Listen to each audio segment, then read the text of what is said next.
Olá, meninos, bem-vindo à aula de História Contemporânea, tá bom?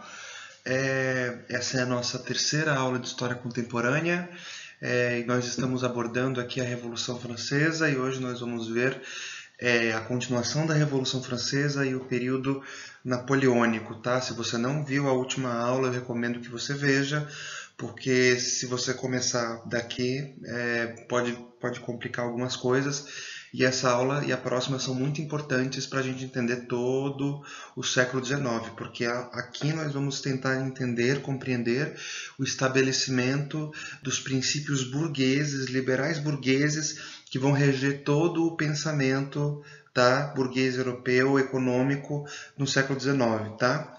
Então vamos lá, vamos começar. Vamos relembrar um pouco da última aula, tá bom?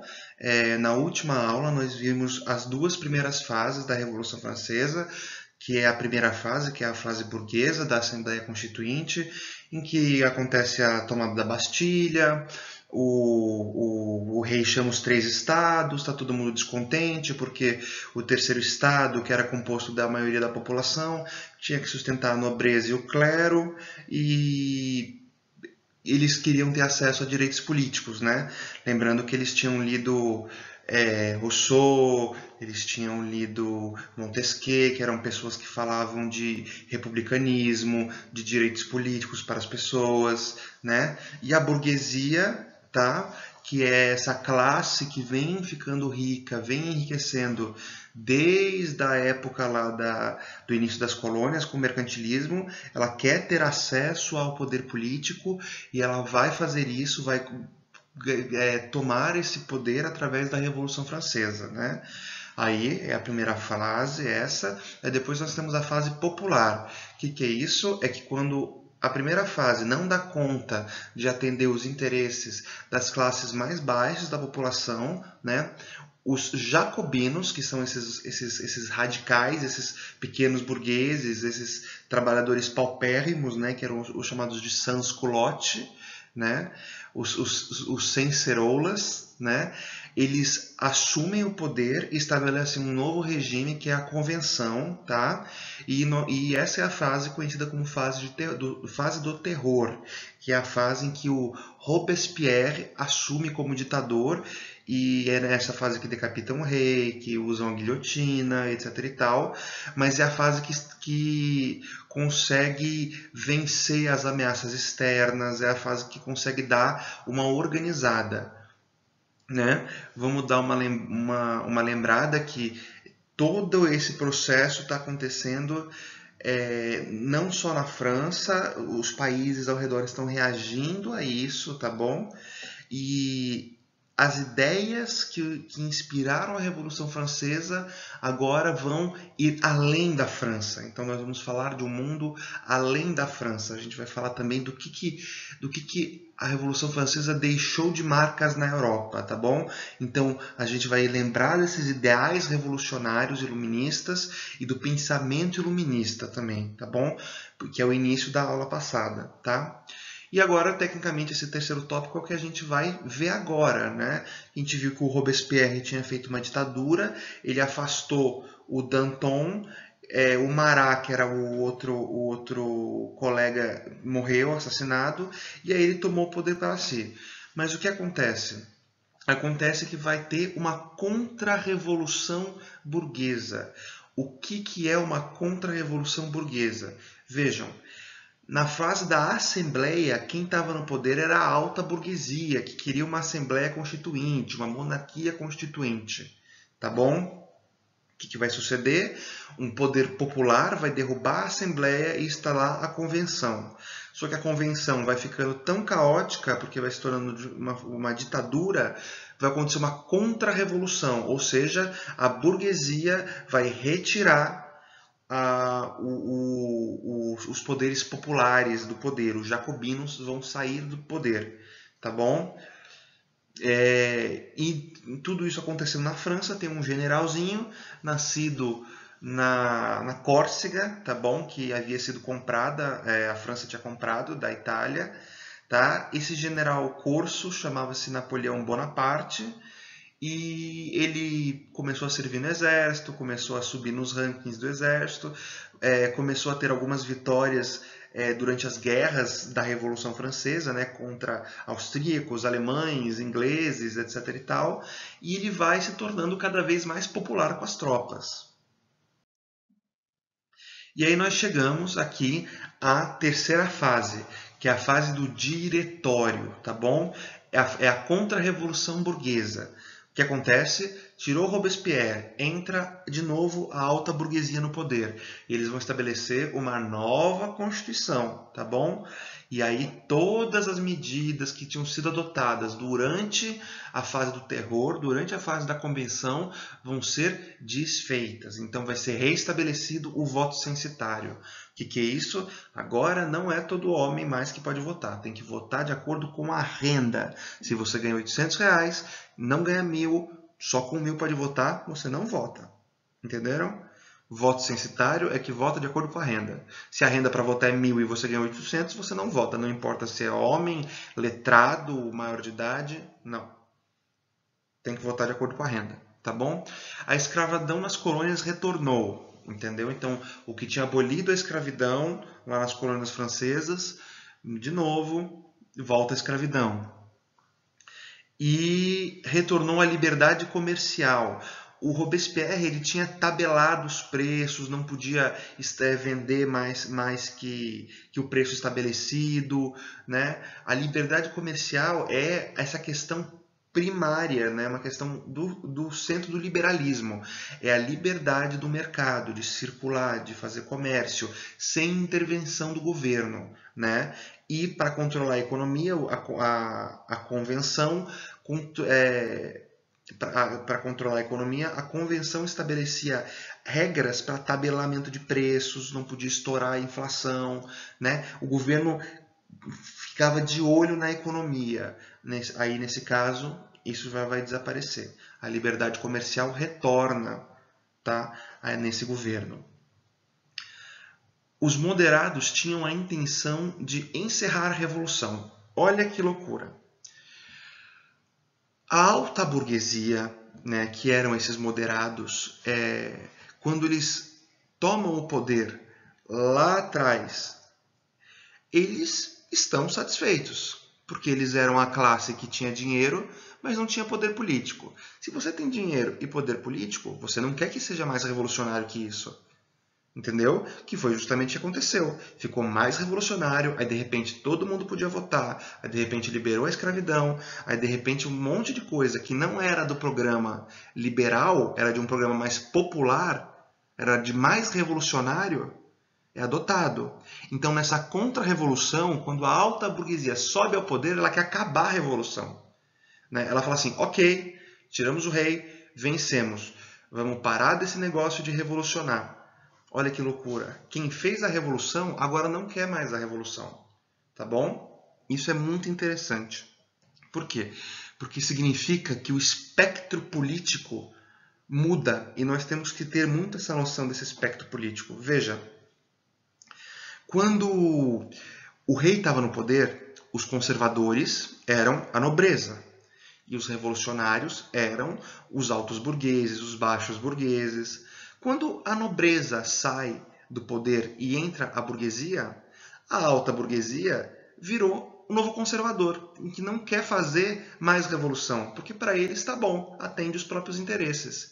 Enquanto isso, a baixa burguesia e os trabalhadores liberais querem mais revolução, eles querem mais direitos, eles querem mais reformas. E a alta burguesia não, porque isso lhe desfavorece.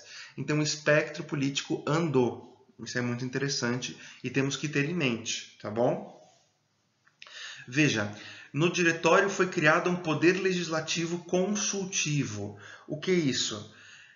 É criada uma assembleia, mas ela não delibera, ela não cria leis, ela é apenas uma consulta. Você apenas consulta esses homens eleitos para o legislativo. O poder forte está no poder executivo, ou seja, o poder do presidente, que nesse caso ficava na frente dos diretores, que eram 5 diretores.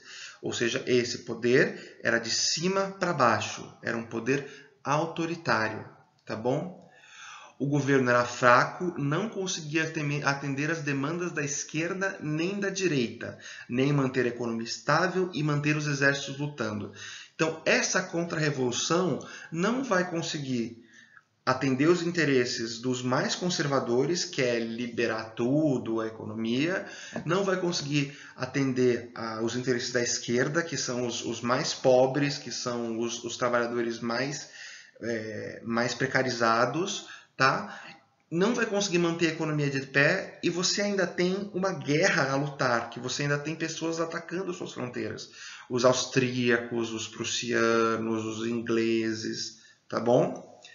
Então, um certo comandante militar, que gozava de muito prestígio com as tropas devido às suas vitórias militares, ele prepara um golpe junto com outros membros do diretório. Vamos ver isso. Esse é o tal general que gozava de muita lealdade das tropas. É o Napoleão Bonaparte. Ele foi crescendo como soldado, virou general, tornou-se muito popular e planeja um golpe, tá bom? Aí vocês conseguem ver eles numa pintura equestre. Ele já é muito exaltado. Vejam que é interessante, né? O cara tá numa colina. Pintura equestre sempre ressalta o militar, a seriedade, a força da pessoa. Tá? Ele está cavalgando nos Alpes, apontando para cima, apontando a direção que eles têm a seguir, olhando diretamente para você. Ele passava essa imagem de figura forte. Tá bom? Bem, aí o golpe de 18 Brumário leva Napoleão ao poder. O Napoleão orquestra esse golpe com o diretório e dá um golpe no dia 18 de Brumário. Brumário é o nome do mês revolucionário, do calendário revolucionário que a Revolução Francesa criou, que a gente viu lá na outra aula. 18 de Brumário é só a data, eu acho que é algum dia em novembro, alguma coisa assim. Mas ficou conhecido como o golpe do 18 de Brumário, né? E nesse golpe sobem 3 cônsules. Então o governo muda de diretório para consulado. Agora não tem mais 5 diretores, agora são 3 cônsules. Mas no final o poder vai ficar apenas com o Napoleão. Então estabelece-se agora uma ditadura do executivo. Quem manda agora é uma figura no topo da pirâmide, de cima para baixo. Quem manda agora é Napoleão, tá bom? Ele vai afastar os outros cônsules e vai se estabelecer no poder. A ala radical jacobina é excluída do governo, então aqueles mais radicais são perseguidos, afastados e não fazem parte mais do poder. E aí o governo prometia conquistas, o fim da radicalização e protegia a burguesia.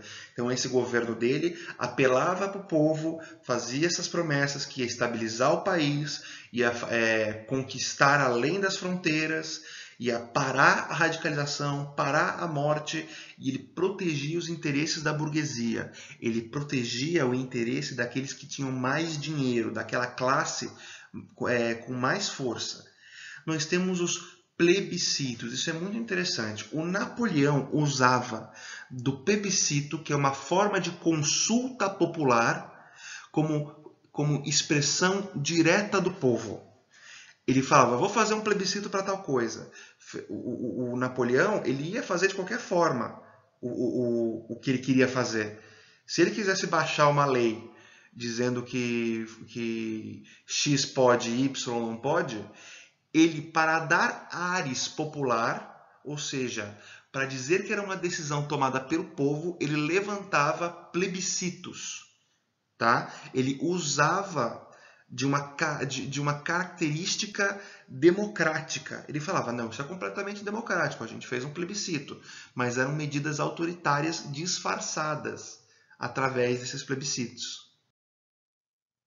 Não é? Aí nós temos o Código Civil Napoleônico, e é muito importante a gente entender esse documento histórico. Ele é um código que lida com a lei civil, né? não é com a lei constitucional, não é com a lei penal, não é com a lei contábil, não é nada disso. É com a lei civil, é a que rege as liberdades civis, ou seja, é a lei que rege a liberdade dos indivíduos. E lembrando que, nesse caso, os indivíduos são quem? São os cidadãos franceses. Não é mais súdito, é cidadão. Então, todo mundo que for cidadão francês, essa lei se aplica. Ela institucionaliza, ou seja, ela estabelece os ideais da Revolução Francesa no corpo do Estado. Ela institucionaliza. Agora vai ser dessa forma. E vão institucionalizar. Bom, perdão. Ele vai institucionalizar o quê? Os valores liberais, os valores burgueses. Então nós temos aqui o projeto burguês, tá, da Revolução Francesa está sendo estabelecido, ou seja, os ideais iluministas agora vão virar lei e farão parte do dia a dia e da relação entre as pessoas, tá? Então ele é um corpo de leis individualista, tá? E protege a propriedade privada, que é parte da agenda liberal. É isso que vai acontecer. Ele vai organizar as relações civis através desse código. Tanto que tem até uma frase famosa que dizem que Napoleão falou, que ele não será lembrado pelas inúmeras batalhas que ele havia ganho, porque ele vai viver o que vai viver para sempre, na verdade, é o seu Código Civil, tá bom? Isso é muito interessante. Ratificação de uma lei nacional. Nessa época era muito raro ter uma lei que abarcasse e valia para todo o território. Os microhistoriadores e os historiadores da cultura nos mostram, e os historiadores do cotidiano nos mostram que as regiões da Europa, certas regiões, tinham a sua própria forma tradicional de aplicar a justiça. Não tinha uma lei da capital que falava como eles tinham que aplicar a justiça. Eles aplicavam a justiça de acordo com as suas tradições. Isso vai ser substituído por uma lei nacional que toda região do país tem que seguir. Tá bom? E nós temos, de fato, o fim dos privilégios feudais, tá bom? O feudalismo na França vai ser substituído. As leis feudais, as leis regionais, vão ser substituídas pelo Código Civil Napoleônico. Aí, uma foto do Napoleão também, como é que estava. Tem uma piadinha, uma brincadeira histórica. Dizem que ele colocava a mão aqui porque ele tinha úlcera no estômago, né? Quem sabe ele tinha, quem sabe era só uma pose que ele gostava muito, tá? A quem interessar também, todo mundo fala que Napoleão era baixinho. Napoleão tinha 1,66, 1,67 de altura, que era o tamanho normal da época. Se você tiver mais de 1,67, você é maior que Napoleão Bonaparte. Parabéns. Vamos falar agora dessa forma de política de governo que foi estabelecido no consulado, porque o Napoleão vai gradativamente afastar os outros dois cônsules e vai virar cônsule só. Vai ser só ele comandando. Esse tipo de movimentação política vai ser descrito pelos historiadores como bonapartismo, tá bom? Eu vou ler o que eu escrevi aqui em vermelho, e se está em vermelho é importante, lembrem-se disso. É um sistema político de governo. No bonapartismo, nenhuma classe alcança a hegemonia política. Em consequência disso, uma classe abdica de seu poder político em nome de uma figura autoritária, que garanta uma política de governo que lhe seja favorável. Esse líder é carismático e garante apoio popular. Se garante no poder, fortalecendo o poder executivo e enfraquecendo o legislativo. Foi exatamente o que aconteceu. O diretório tinha pouca popularidade e pouca eficiência. A classe política burguesa, a alta burguesia, abdica do seu poder político, eles param de fazer parte da política, colocam um ditador no poder, dão o poder político para um ditador, desde que esse ditador garanta garanta a sua agenda econômica. Entenderam? Isso é o bonapartismo. É quando a classe dominante, tá, econômica, não detém o poder político, então eles abstêm do seu poder político, dão para outra pessoa, para uma pessoa autoritária que garanta o seu poder econômico. Tá bom? Mais uma vez. Quando uma classe econômica, né, que detém o poder político, mas não consegue a maioria, ou seja, não consegue se estabelecer politicamente, essa classe dominante, ela abdica do poder político, coloca um ditador no poder, né? A classe dá o poder político para o ditador, e esse ditador garante a hegemonia econômica, garante a agenda econômica dessa classe. Tá? E foi isso que aconteceu no caso da França, né? Que é assim que o Napoleão Bonaparte se estabelece no poder. E aí, o Napoleão acaba com o consulado e se declara imperador da França. Toda a Revolução Francesa que destituiu o rei, que cortou cabeça de rei, e no final o Napoleão se declara imperador. Imperador do primeiro Império Francês. Ele escreve uma nova Constituição, vai ter a formação de uma nova corte, porque agora se tem um imperador, vai ter uma nova classe de nobreza, tá? Ele vai fazer uma política religiosa nova. Ele vai fazer uma concordata com a igreja, a concordata de 1811, se não me falha a memória. Deixa eu checar aqui o nome dessa concordata. A data da concordata. 1801, perdão, concordata de 1801. Ele vai reconciliar a França com a igreja, porque desde lá da fase radical da Revolução Francesa, a igreja tinha perdido muito poder político na França. Então ele se reaproxima da igreja, fala que a igreja abdica dos seus territórios na França, tá bom? A França consegue reger ali a igreja de novo, consegue ter uma boa relação com a igreja, consegue organizar a igreja católica no território francês, tá bom? Os novos códigos de leis. Ele tinha feito um código civil, agora ele vai fazer um novo código penal e um novo código jurídico no geral, código econômico, código que será das quantas. Ele vai aumentar os impostos. Você aumenta os impostos para utilizar no gasto da coisa pública. Nesse caso, ele vai financiar o expansionismo militar, tá bom? E vai começar pelo que ele é mais famoso, né? Pelas conquistas, né, da França. A França vai à guerra. E nesse caso, agora, a França não está lutando mais uma guerra defensiva. Agora, o Napoleão vai começar uma guerra de ataque, né? Não é mais defensiva, é expansionista.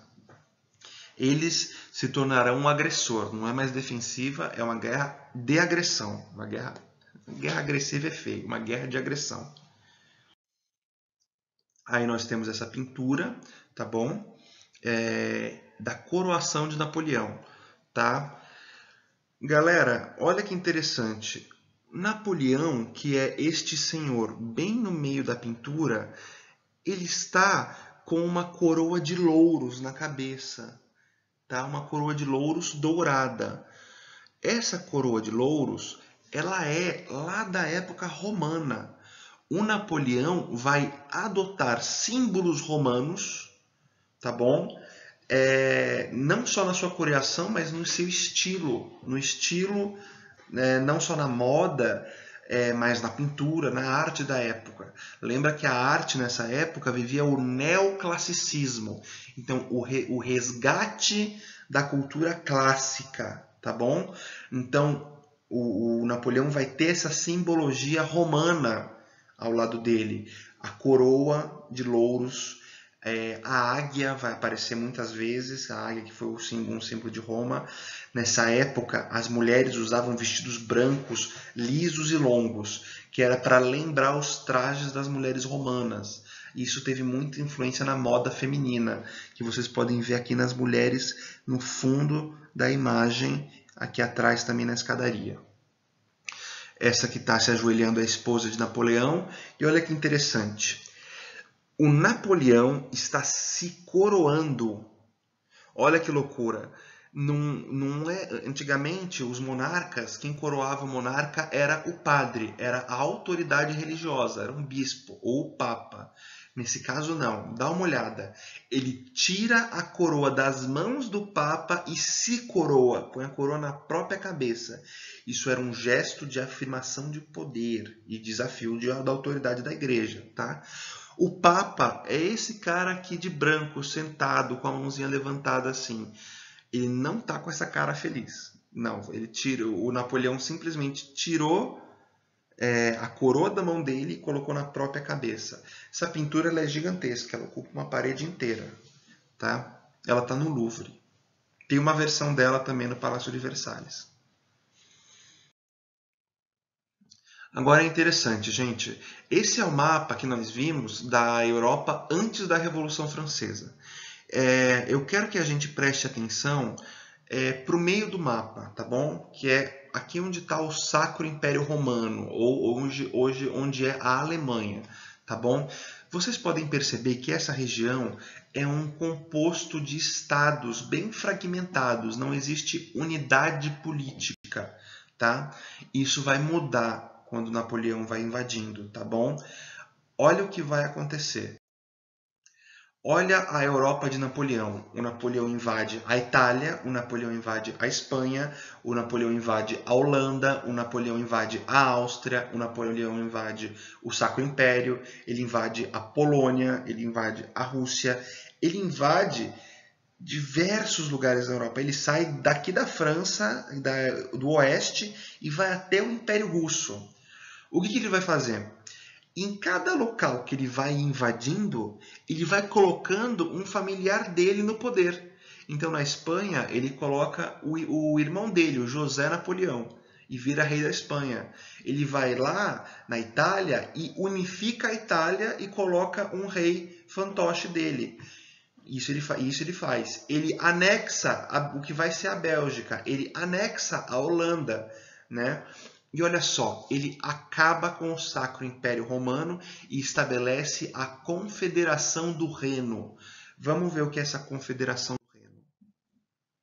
Então, olha só, o Napoleão, ao invadir a Europa, ao derrotar os austríacos, os russos, os ingleses, ele vai exportar os ideais revolucionários.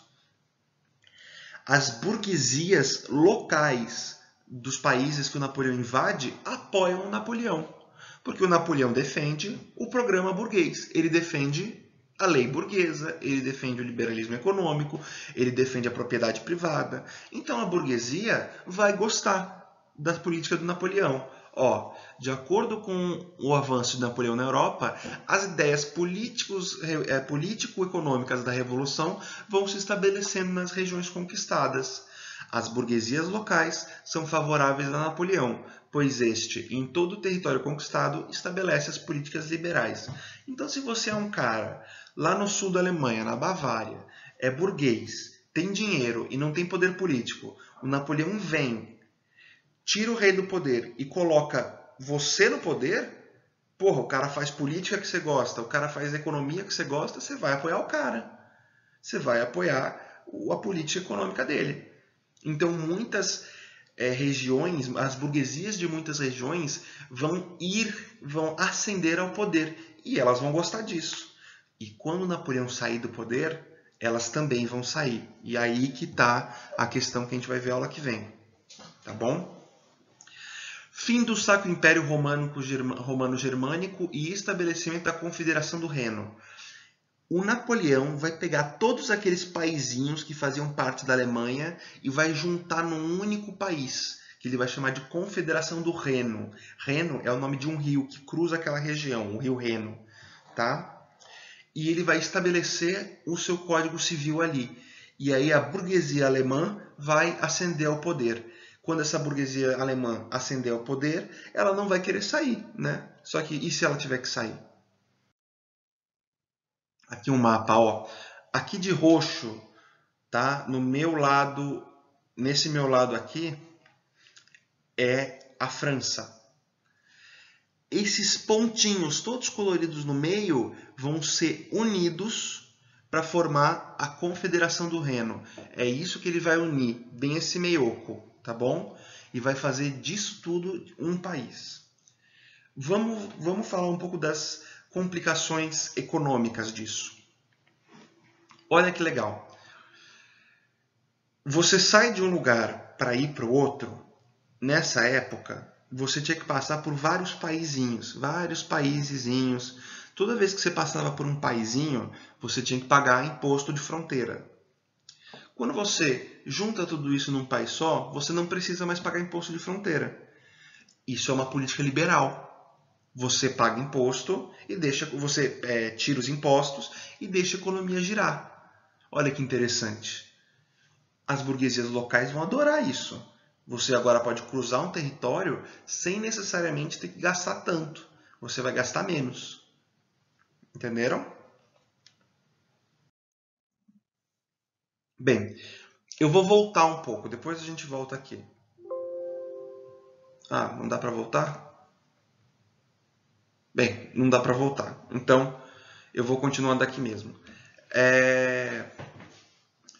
O Napoleão ele vai estabelecer o governo sobre a Europa Central. O Napoleão vai conquistar a Alemanha, a Áustria, Itália, Espanha, Polônia, tudo. Só que tem um cara que ele não vai conseguir derrotar, que é a Inglaterra. Então, ele estabelece uma coisa chamada bloqueio continental, que acho que vocês conhecem lá da história do Brasil, quando a família real vem para o Brasil, né?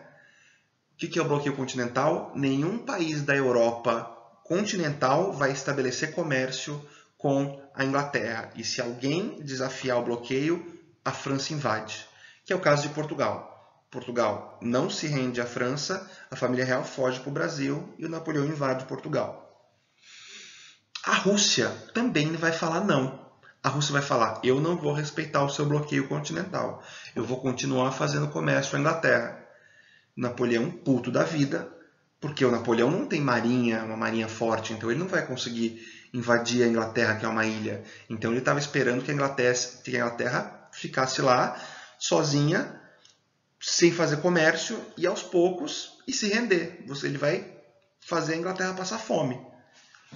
Só que a Rússia não quer fazer, a Rússia não quer cooperar. Então o que ele vai fazer? Ele vai invadir a Rússia. E ele vai ganhar? Não. O Napoleão é derrotado na campanha da Rússia. E aí, quando ele é derrotado na Rússia, os outros países veem a oportunidade, e derrotam o Napoleão. E aí, ele é derrotado e ele é exilado. Ou seja, eles tiram o Napoleão do poder da França, falam assim, e eles exilam o Napoleão. Falam, cara, você vai morar numa ilha lá na costa da Itália, que é a ilha de Elba, tá bom? E quem volta para o trono francês é um rei. A Revolução Francesa inteira aconteceu, teve imperador, que era o Napoleão, o imperador perde, o Napoleão perde, e eles colocam um rei lá parente do Luís XVI, eles colocam no poder. Que chato.